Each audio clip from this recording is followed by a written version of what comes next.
ధరణి ప్రవేశపెట్టినటువంటి పరిస్థితి ఎంత విచిత్రకరంగా ధరణి పనిచేసిందంటే సార్, బాలనాగమ్మ అనే ఒక నాటకం ఉన్నది సార్.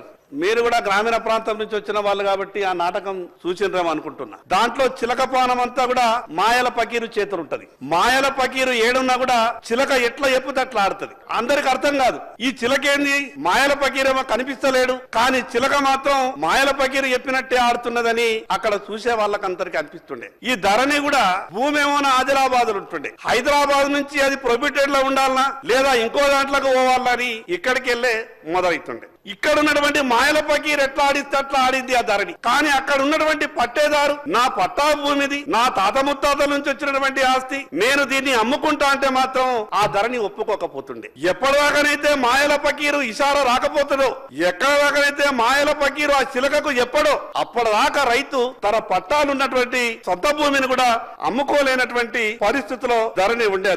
అధ్యక్ష సామాన్య రైతు గ్రామం నుండి మండల కేంద్రానికి రావాలంటేనే ఇబ్బంది. వ్యవసాయం పోనీ మండల కేంద్రంకు అష్ట కష్టాల పాల్పడి మండల కేంద్రానికి వస్తాడు. ఆ తహసీల్దార్ అంటుండే నా దగ్గర ఏమీ లేదు, ధరణి వచ్చిన తర్వాత అంతా పైననే ఉన్నదని. చివరికి ఇంకా ఇతని పైన అధికారి ఎవరు అంటే ఆర్డీఓ. ఇక ఆర్డీఓ దగ్గరికి పోతుండే రైతు. ఆర్డీఓ చెప్తుండే ఇక ఈ కంప్యూటర్ ధరణి వచ్చిన తర్వాత నా దగ్గర ఏమీ లేదు, ఇంకా పైకి పోయిందంటే ఇక మళ్ళా జిల్లా కలెక్టర్ దగ్గరికి ఆ రైతు పోతుండే. జిల్లా కలెక్టర్ అంటుండే నా దగ్గర మిగతా అధికారాలు ఉన్నాయి కానీ ఈ ధరణికి సంబంధించిన అధికారాలు నా దగ్గర లేవు, ఎక్కడికి పోవాలా సారు అని జిల్లా కలెక్టర్ అడిగితే ఇది హైదరాబాద్ లో సిసిఎల్ఏ అనే ఆఫీస్ ఉంటది, ఆ సిసిఎల్ఏ అనే ఆఫీస్ లో పోతే అక్కడ ఒక శిలక ఉంటది, మాయల పకీరు ఎప్పుతా శిలక పనిచేస్తుంది అని అంటే ఈ రైతుకు అర్థం కాక సంవత్సరాల పాటు తిరిగి అద్దపావు చేరుకు పరికి ఏదో కోట్ల రూపాయలు ఉన్నటువంటి భూమిని కూడా లక్షల రూపాయలకు అమ్ముకొని ఆ రకంగా రైతులు ఇబ్బంది పడ్డటువంటి సంగతి మనందరికీ తెలుసు.